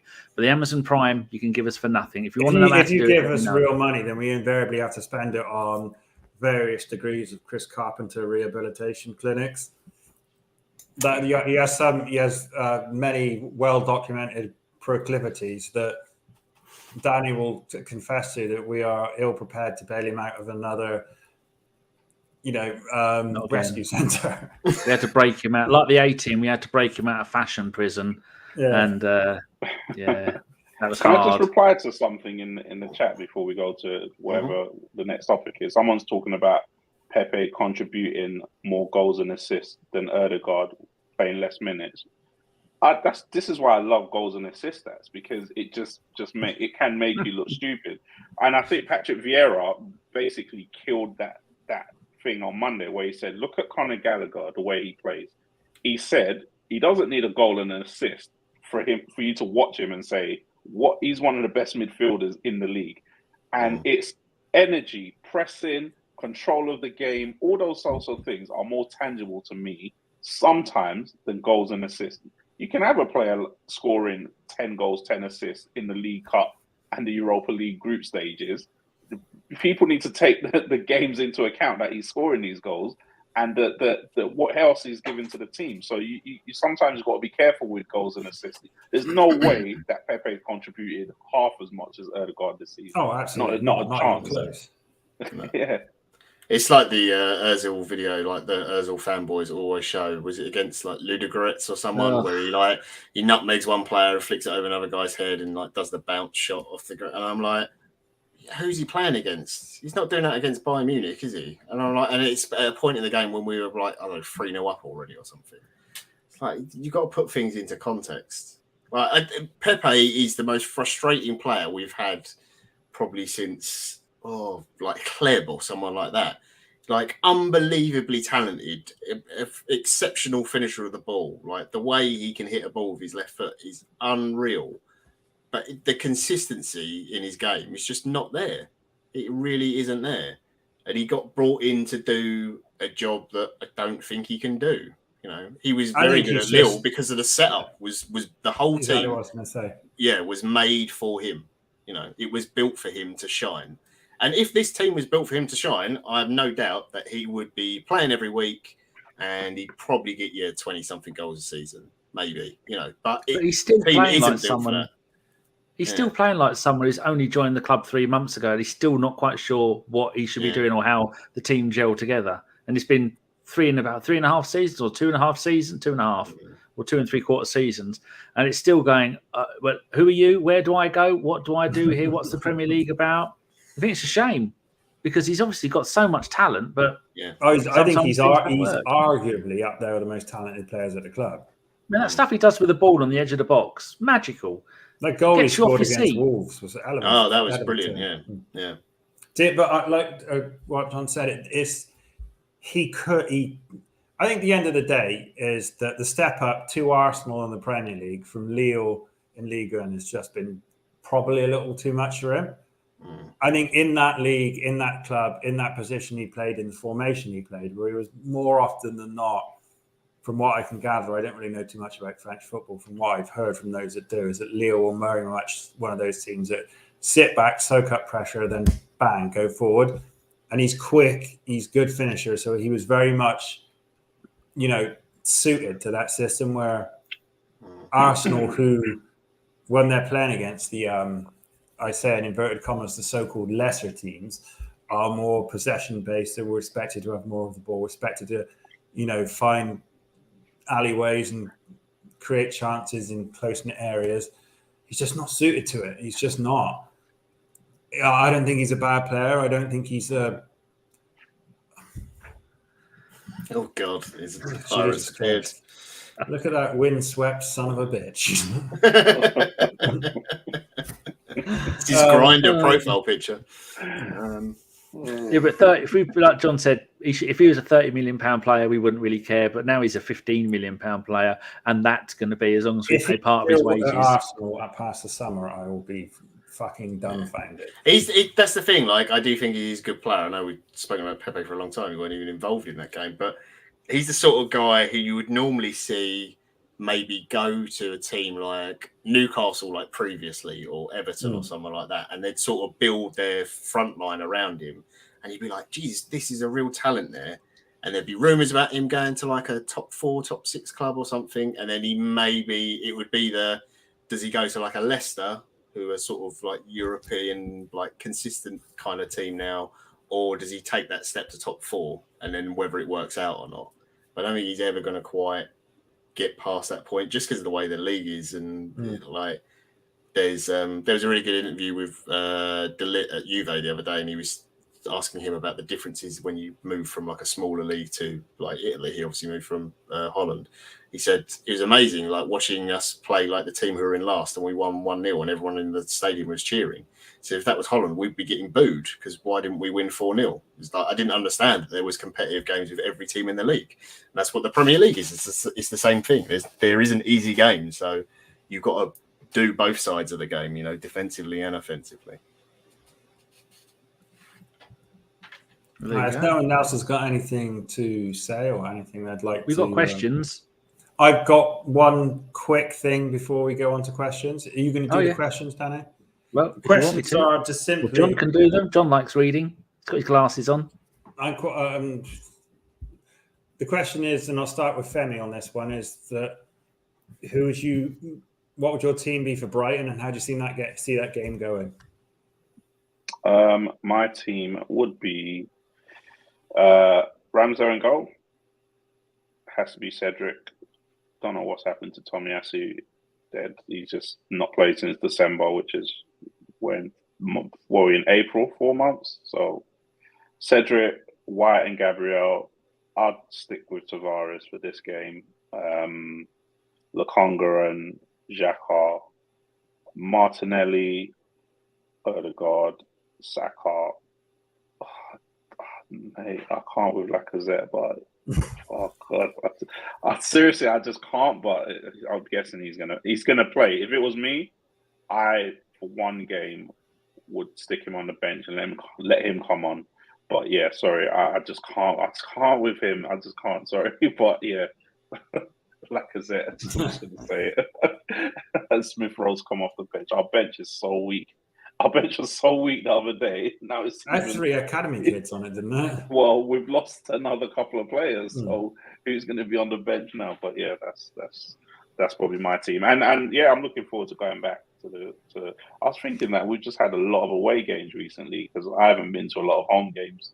So yeah, back to the stadium on Saturday. Looking forward to it. I was actually supposed to be going to the game, but I completely forgot about it and didn't arrange the time. Yeah, that's it sort of snuck up on me. Danny, what do you reckon? Brighton. I'm eating cheese and onion hula hoops. Hold on. There you go. That's better. I don't know about you guys, but I just got a boner. Reinventing we know it has to be a realistic formation. So I'm going to have Lacazette up front, but he's going to be the guardian of Martinelli. And what better way for Martinelli to learn the dark arts of football? Have like the big man, little man, but they're both the same size man. I think they're both about 5'10", 5'11", 6 foot, something like that. So I'd have Lacazette and Martinelli up front, 3 at the back, and then I don't care who plays in midfield. But I want people to have Smith Rowe on the left, Saka on the right, Odegaard in the middle, Lokonga and Xhaka in the middle, and I think that's probably 12 players. So if I've got 12 players, we're playing 2 centre backs. The gist of it is, I want us to score goals. We've got to find a way to score goals. John? Yeah, much like Femi, it would just be. It's basically the same team. Lokonga in for Partey. I would be starting Martinelli over Smith Rowe. Nothing against Smith Rowe. I just think he's better coming off the bench as an impact player at the moment. And I still would stick with Lacazette. And I would give Tavares that other chance. I don't mind Danny's formation. It's all right. It's not going to work. Well, I mean, you did get the correct number of players, though. Yeah, you can 3-5. Yeah, 3-5-2. You can play that. Yeah, that is a James, thing. Before you give your one, James, we've had another. The Crimson Pirate 123, who's always a little bit cheeky in the chat, has given us their Prime subscription. That's another $1.50 that Jeff Bezos is having to give us. It's all done in dollary dues, isn't it? If you donate actual money, then Danny has to do a hot tub stream. There's a bit on Twitch where you can click and it's got hot tub stream and ASMR. So actually, if you donate twice, there you go. Then Danny has to do. Which one of us is that aimed at? All of us. Danny has to do a hot tub stream whilst doing an ASMR mic. And we will invest in one of those fancy microphones with the ears on so you can just sit there and lick it for you. If anybody wants to come around and watch me have a bath and do my back for me, you're more than welcome. No men. There's a bloke I watch called The Stock Guy, and he's in America. And he has said, I'm never doing a hot tub stream. He's put up a target of $80,000, and they're at $79,000 already. If you want to do stocks and shares, of which I am doing, £100,000 virtual money, I'm very, very skinned. Call me skeptical or a naysayer, but I can't imagine, and I mean no offense by this whatsoever, I can't imagine you getting 80 grand for someone to watch you stream from in the bath. Maybe 80 grand to not do it. Yeah, so I'm doing it unless we get money. There again, Arsenal Vision have just raised £50,000. Elliot and Clive and Paul. That's really, really and that lot. Amazing. If they can raise 50 grand for that lot, then 80 grand for me to do a bath stream. It's not really out of the question, is it? I'll get Mike in with me. No, it's not enough for us to buy a new bath. Quick, James, what's your formation before this gets too weird? I was about to say you could get a hot tub, and the bubbles and the effervescence in the water might, distract people from bulges or curious shapes. All right, but I'm going to be slightly controversial and say I would go with Ramsdale in goal. I'd go with Tavares, Gabriel, Holding, White, then Xhaka and Lokonga. And then I'd play a front 4 of Smith Rowe, Odegaard, Saka, Martinelli. I'll put Lacazette on the bench. Because I think I think you've got to try something else with him. Talking of firsts, Crimson Pirate is the first person ever to gift. John knows all about this. He's the first person to ever gift a sub to somebody else on Twitch. Wow. So you've actually given proper money to someone called Tinball Plays. I don't know who Tinball Plays are. Whoever you are, you want to go and thank Crimson Pirate. That's actually cost them money. So the money that you've just got off of Jeff Bezos, he's now got back again. So this Crimson guy, whatever, Crimson Pirate guy, just donated something to someone else out of his own pocket. Yep. Yeah, a subscription to someone else. Yeah, you can gift out gift subs to other people. And he's just commented with boobs. What a wonderfully thought-provoking piece of insight. It is. That's what we like. Oh, we can afford Josh again next week now, probably with that donation. To be fair.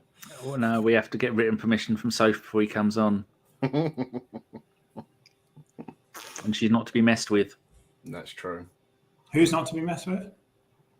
Sorry, I tuned out. I was just like you then. Sophie from the I've forgotten the Highbury squad. Josh has been moonlighting. I'll tell you something funny about that podcast. That do you remember when it was Sophie? It was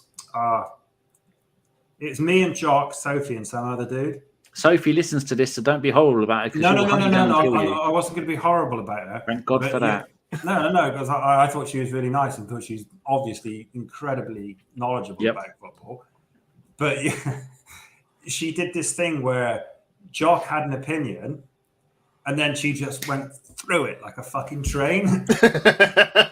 Yeah. And she'll argue until the cows come home. And Jock's one of those guys where he's far too nice to argue back. But you could see, if you know Jock like I know Jock, you could see underneath it all, he was fucking fuming. You could see the little cogs in his head going round. That Scottish anger. There he is. There he is. I've gone an hour and 26 minutes into this podcast and I've not once mentioned the Jock commentator. It's because it died on its arse. No one got it apart from you. Should we do the questions then, Danny? Not up to me. I'm the button monkey tonight.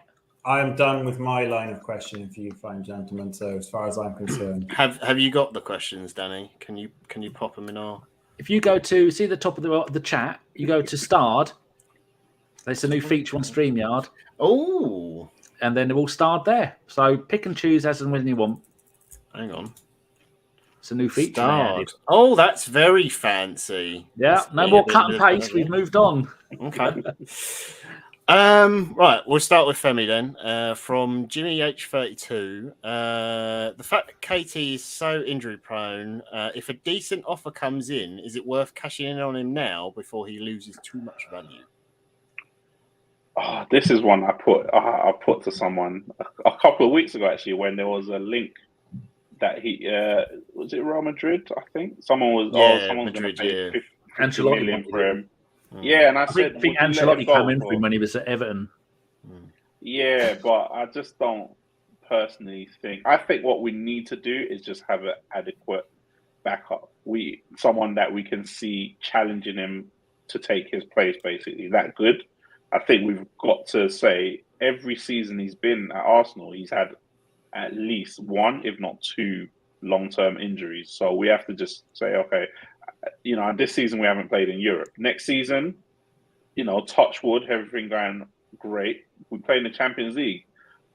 In the Champions League, it's not the Europa League where you can just throw out 11 mixed squad players. You play your first team every week in the Champions League.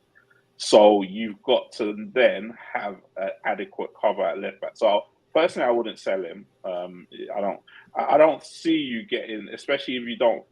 Depending, if you don't believe Tavares is the backup long term, and you're going to need to sign a backup, it's better to sign one left back than try and sign two left backs, for example.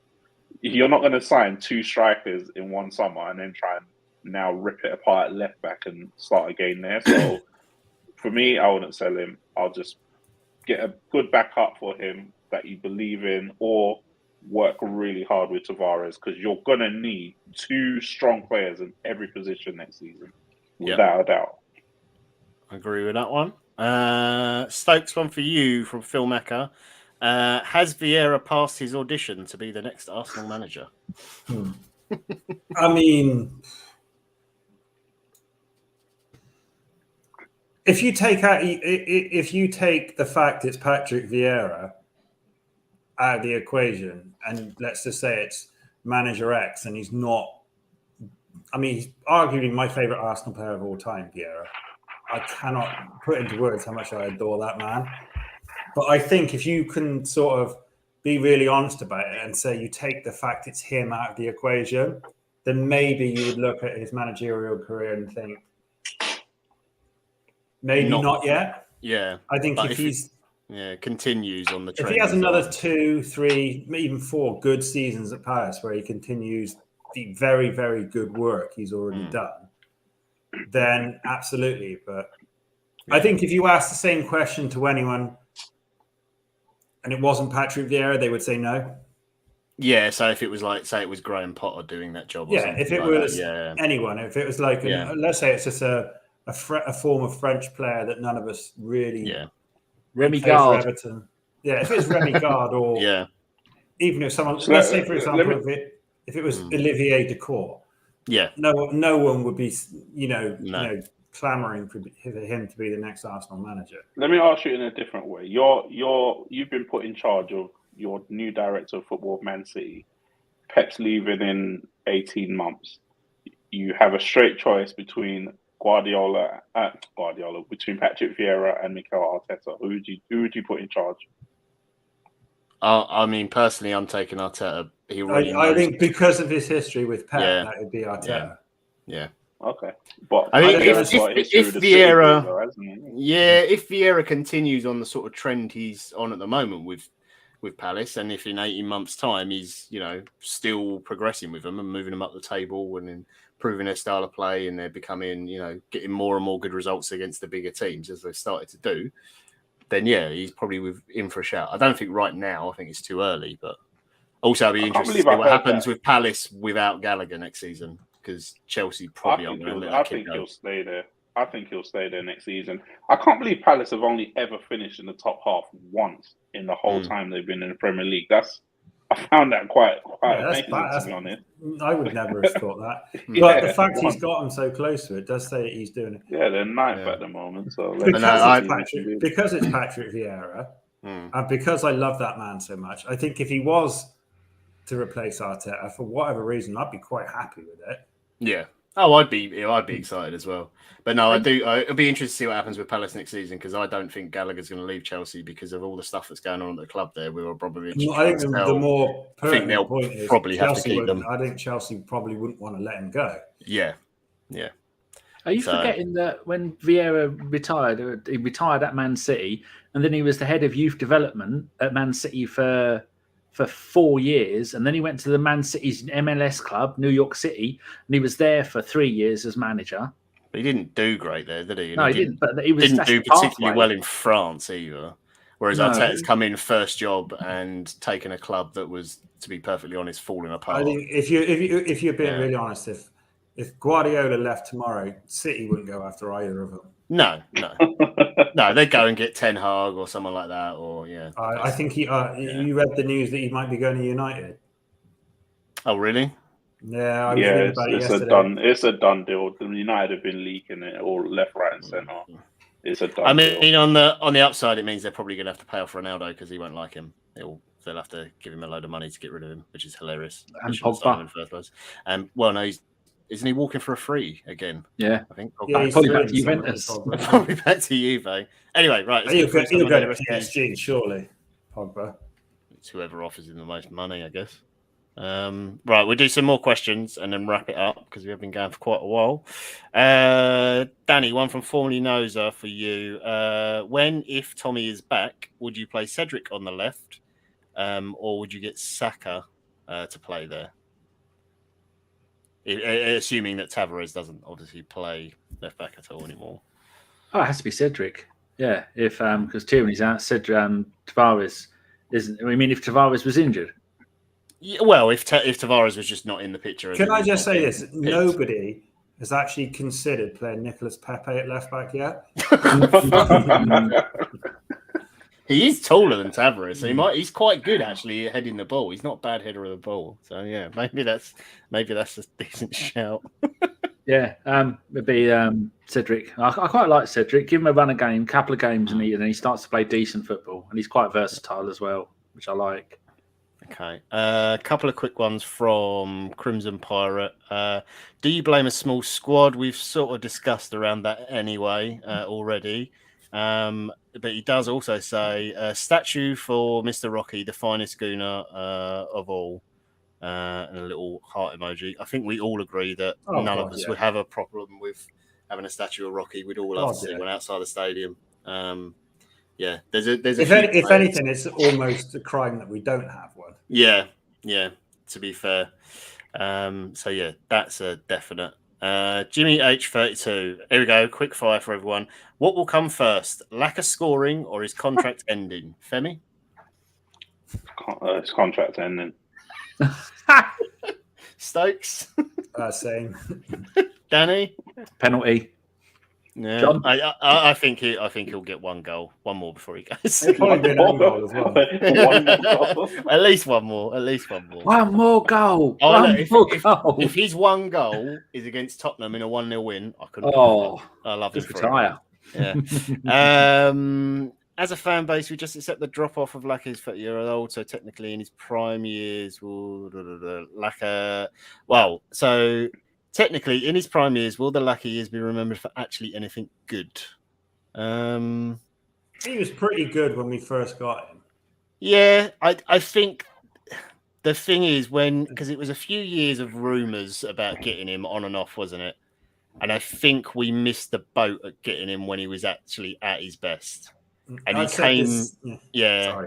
came in at a weird time for the club as well. There was a lot of weird things going on. Plus, also 6 months later, we went and signed another striker who cost more money, which must have been confusing for him.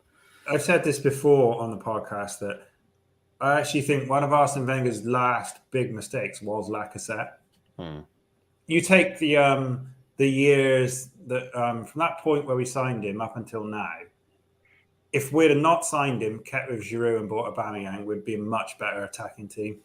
Yeah. I know a lot of people don't agree with that when I say it, but I think Lacazette, if we were going to go after Aubameyang, Lacazette was a mistake. Yeah. Well, Lacazette is now trying to play the way Giroud used to, holding stuff up, being a bit army leggy up front. Giroud's having much better at that. He's having a good time in Italy, to be fair. And yeah, if he was in this team now, I could see him scoring a lot of goals. So when we signed Lacazette, he was, believe it or not, neck and neck with Karim Benzema in the French national team. That was kind of around the level he was at. And I was watching Benzema 34, 35 yesterday thinking, geez, look at his movement, his energy, his pace, his movement, like his touch. And then I was thinking, he's 34, Lacazette's just turned 30, and he just looks... it's like, which one is 34? Which one is... It's crazy. The weird thing with Benzema's always been a bit odd in that, like, you can watch him some weeks and you go, I don't get the hype. What does this bloke do? But then when you get a big game, he just fucking turns up and he's like back-to-back Champions League hat tricks. Only the third or fourth person to ever do it. Yeah. Fourth. Do you guys want a quick trivia question I heard the other day? Yeah, go on then. Who's the only Arsenal player to ever score a hat trick against the same team in the same season in a home and away fixture? Is this? You obviously going to say something like... Say that again. Who's the only Arsenal player in recent history to score a hat trick in the same season against the same team in the away and home fixture? I think I'll have a good guess, but I'll wait till the others have a guess. I see. The only name that's popping out in my head, and it is during the Wenger era, so I could be completely wrong. I'll give you. It is during the Wenger era. Okay. The one player I remember scoring a few hat tricks, but they were always against rubbish teams. It's probably totally wrong. It's Carlos Vela. Were they against Liverpool? Someone said Theo Walker. I might go with Theo Walker. No. Okay. Was it Julio Batista against Liverpool? No. Then it has to be Giroud. Then it has to be Giroud. No. It is. I think it was either 2008, 2009, or 2007, 2008. It was Adebayor against Derby. Oh, okay. Yeah, I was thinking like, I'm sure Vela scored like a hat trick one season against West Brom, and he probably did it in both games. And like, we were probably. I had to look that up when I read it. I had no idea. We were probably like 3-0 up in both games or something. No, it's with that season where Derby got the lowest ever. Oh, they got what was it like Robbie 8 points or Savage something? season. Yeah. Oh dear. Everyone got hat tricks that season against them. They were so shit. Few more quick questions. I'm going to ask John. You'll appreciate this, and I reckon you'll get this. But it's a movie-related trivia question. It's a really good one that I heard ages ago. Okay. Who's the only actor to have been killed on screen by an alien, a predator, and a Terminator? An alien, a predator, and a Terminator. Fuck. There's one that's very close as well. Alien, a predator, and a Terminator. I'm trying to because Predator. There's less films, so. Do you mean the alien, as in Acid Blood? Yeah. Or an alien like Alf? No, the alien, as in the alien and the Terminator. Oh, it's the things I've got in my head is either Chris would know. The geezer with the creepy voice, whose name I can never remember, who played Bishop in Aliens. He's the one that's really close, Lance Henriksen. Yeah, Lance Henriksen. And for some reason, the only other person I can think of who I know was definitely killed by a predator, who was vaguely, well, not vaguely famous, quite famous, is Gary Busey, but it's not him. Do you want me to tell you? Yeah, go on. It's Bill Paxton. Oh fuck yeah! Because he in first Terminator in the start of the film. Yeah, he's one of the punks. Yeah, and he's in Predator 2 and obviously in Aliens. Yep, that's true. I like the Predator films. Yeah, there we go. See, we've gone completely off topic now. That's why we need a podcast about films, John. Now that you've been freed from your job of working 600 hours a day, we might get Chinese slave masters, and now I'm working for a law firm instead of for sweatshops. Funnily enough, I had a quiz down for that, and that was one of the questions on it. Okay, there were a few more questions, but we can't get through all of them. So thank you to everyone who did ask questions, and thank you to everyone in the chat. I will say also, if people like film quizzes, if you like Wordle, there is a film version of Wordle, but it's just stills from the film. You get 6 stills, and you have 6 attempts to guess the film. It's called Framed.wtf. Yeah. Framed.wtf. Yeah. So you get 1 a day, and it is 6 stills from a film, and then you have to try and work out the film. Framed.what? .wtf. What the fuck? As in what the fuck? As in what the fuck, yeah. Yeah. But I've been having loads of fun with that. You can see I've been very, very busy and the start of my new job. Your new job. Anyway, I will pass it back to Stokes then to wrap it all up, I guess. Well, I think wrapping it up this evening is going to be very simple. I'm going to... I can't be bothered to do any shouts out because... Unless you guys want to do it. Should we put this to a democracy? Anyone want to do a shout out? Should we just fuck off? I think we should say thank you to Crimson Pirate 123. Obviously, and for his Stephen generosity. For the two that have sent their subs on Twitch or whatever it is you said that they've done, then yes, they should be given limitless thanks for their generosity. Of robbing Jeff Bezos of $1.50 each. Yeah. But other than that, if you guys are happy for me to bid our wonderful listeners a fine farewell on this evening and hope that they are all in good health, hope that they have a refreshing night's sleep free from terrors and nightmares, and they wake up tomorrow morning feeling a little bit more knowledgeable about the Arsenal account of us. I'm just going to leave it. I'm going to wave goodbye to everyone and then leave it to you guys to do the same. Yeah, Danny, if you'd like to seductively dance, to send us off this evening. I don't think I'm legally allowed to do that. Not since the incident of 2017, where it was nearly the end of all Arsenal podcasting. So no, not going to do that. Illegal. I'll just make sure as we're going that if you haven't got nightmares and you do want some, there's a really good horror film called Terrifier with a clown who's just in black and white. doesn't speak the entire film, and you see a woman get sawn in half in front of her friend. And I mean, you see a woman get sawn in half. It's fucking hilarious. If you're into that sort of thing, well worth watching. Right, people. There we go. Shall I press the button to close the show, James? Please do, Danny. When you say hit it, I'm going to hit it. Hit it.